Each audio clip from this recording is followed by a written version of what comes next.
ఓం శ్రీ మాత్రే నమః. ఓం గురుభ్యో నమః. ఓం శ్రీకృష్ణాయ నమః. తేదీ జనవరి 26 శుక్రవారం. శుభకృతనామ సంవత్సరం పుష్యమాసం శుక్లపక్షం దక్షిణాయనం హేమంత ఋతువు తిథి పాడ్యమి నక్షత్రం పుష్యమి. ఇవాల్టి మేషం నుంచి మీనం వరకు రాశి ఫలాలు చూద్దామండి. మొట్టమొదటిగా మేషరాశి. మేషరాశి వారికి రుణ సమస్యల వల్ల మానసిక ఒత్తిడి పెరుగుతుంది, ఆధ్యాత్మిక చింతన పెరుగుతుంది, ఆదాయం అంతంత మాత్రంగా ఉంటుంది. ఉద్యోగం అధికారులతో నూతన సమస్యలు తప్పవు. కుటుంబ సభ్యులతో మాట పట్టింపులు ఉంటాయి. వృత్తి వ్యాపారాలు ఆశించిన రీతిలో రాణించవు. తదుపరి వృషభ రాశి. ఇంకా వృషభ రాశి వారికి నూతన వాహనం కొనుగోలు చేస్తారు. వృత్తి వ్యాపారాలు మరింత ఉత్సాహంగా సాగుతాయి. చేపట్టిన పనుల్లో అవరోధాలు అధిగమించి సకాలంలో పూర్తి చేస్తారు. సోదరుల నుండి శుభవార్తలు అందుతాయి. సోదరుల నుండి శుభకార్య ఆహ్వానాలు అందుతాయి. విద్యార్థుల పోటీ పరీక్షలో విజయం సాధిస్తారు. ఇక తదుపరి మిథున రాశి. మిథున రాశి వారికి దైవ సేవా కార్యక్రమాల్లో పాల్గొంటారు. కొన్ని వ్యవహారాలు మందకొడిగా సాగుతాయి. ధన వ్యవహారాలు అంతగా కలిసి రావు. నూతన వ్యాపార ప్రారంభానికి అవరోధాలు ఉంటాయి. వృత్తి ఉద్యోగాల్లో అదనపు బాధ్యతల వల్ల తగిన విశ్రాంతి ఉండదు. ఇంటా బయట గందరగోళ పరిస్థితులు ఉంటాయి. తదుపరి కర్కాటక రాశి. కర్కాటక రాశి వారికి వ్యాపారాల్లో ఆశించిన పురోగతి సాధిస్తారు. నూతన విషయాలపై దృష్టి సారిస్తారు.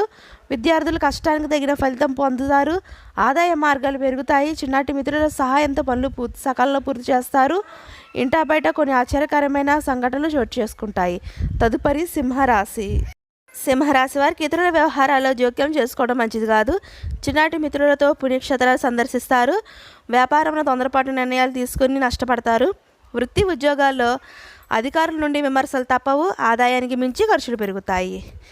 తదుపరి కన్యారాశి. కన్యారాశి వారికి నూతన కార్యక్రమాల ప్రారంభానికి శ్రీకారం చుడతారు. ఆర్థిక పరిస్థితులు అనుకూలించాయి. పాత రుణాలు తీరుస్తారు. కొన్ని వ్యవహారాల్లో ఆప్తుల సహాయాలు కలిసి వస్తాయి. మిత్రులతో దూర ప్రయాణ సూచనలున్నవి. వ్యాపార విస్తరణకు నూతన పెట్టుబడులు అందుతాయి. వృత్తి ఉద్యోగాలు ఆశించిన పురోగతి లభిస్తుంది. తదుపరి తులారాశి. తులారాశి వారికి ఉద్యోగమున అందరితో సఖ్యతగా వ్యవహరిస్తారు. ప్రశంసలు అందుతాయి. చేపట్టిన వ్యవహారాలు విజయం సాధిస్తారు. వృత్తి వ్యాపారాల్లో సమస్యలను అధిగమించి లాభాలు పొందుతారు. నిరుద్యోగులకు నూతన ఉద్యోగ అవకాశాలు లభిస్తాయి. విద్యార్థులు నూతన ఉత్సాహంతో ముందుకు సాగుతారు. తదుపరి వృశ్చిక రాశి. వృశ్చిక రాశి వారికి వృత్తి వ్యాపారాల్లో ఊహించని స్థానచలన సూచనలు ఉన్నవి. ఇంటా బయట ఒత్తిడులు అధికమవుతాయి. ఆర్థిక వ్యవహారాలు నిరుత్సాహపరుస్తాయి. పితృవర్గం వారితో మాట పట్టింపులు ఉంటాయి. అనారోగ్య సమస్యలు అశ్రద్ధ చేయడం మంచిది కాదు. కుటుంబ సభ్యుల ప్రవర్తన వల్ల మానసికంగా బాధిస్తుంది. తదుపరి ధనుసు రాశి. ధనుసు రాశి వారికి వ్యాపారాల్లో అధిక శ్రమతో అల్ప ఫలితాలు పొందుతారు.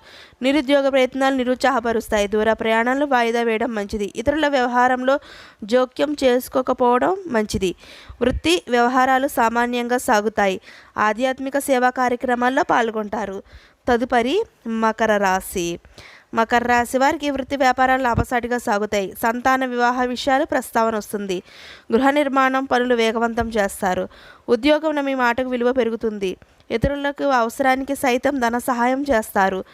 వివాదాలకు సంబంధించి కీలక సమాచారం అందుతుంది. తదుపరి కుంభరాశి. కుంభరాశి వారికి ఆర్థిక వ్యవహారాలు ఆశాజనకంగా ఉంటాయి. మిత్రుల నుండి శుభకార్య ఆహ్వానాలు అందుతాయి. చేపట్టిన పనుల్లో కష్టానికి తగిన ఫలితం లభిస్తుంది. కొన్ని వ్యవహారాల్లో సన్నిహితుల సహాయ సహకారాలు అందుతాయి. వ్యాపార ఉద్యోగాలు లాభసాటిగా సాగుతాయి. గృహ నిర్మాణ ఆలోచనలు ఆచరణలో పెడతారు. తదుపరి మీనరాశి.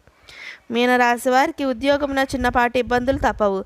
ఆర్థిక వ్యవహారాలు మందగిస్తాయి. చేపట్టిన పనులు శ్రమాధిక్యత తప్పదు. నూతన పెట్టుబడుల విషయంలో పునరాలోచన చేయడం మంచిది. సంతాన విద్య విషయాలు కొంత నిరుత్సాహపరుస్తుంది. ఇతరులతో తొందరపడి మాట్లాడడం మంచిది కాదు. ముఖ్యమైన వ్యవహారాలు వాయిదా పడతాయి. ఇదండి ఇవాల్టి మేషం నుంచి మీనం వరకు రాశి ఫలితాలు. ఈ వీడియో మీకు నచ్చినట్టయితే షేర్ చేయండి, లైక్ చేయండి. మరిన్ని వీడియోస్ కోసం మా ఛానల్ సబ్స్క్రైబ్ చేసుకోండి. ఇంకొక మంచి వీడియోతో మళ్ళీ మీ ముందుకు వస్తా. సర్వేజన సుఖినో భవంతు.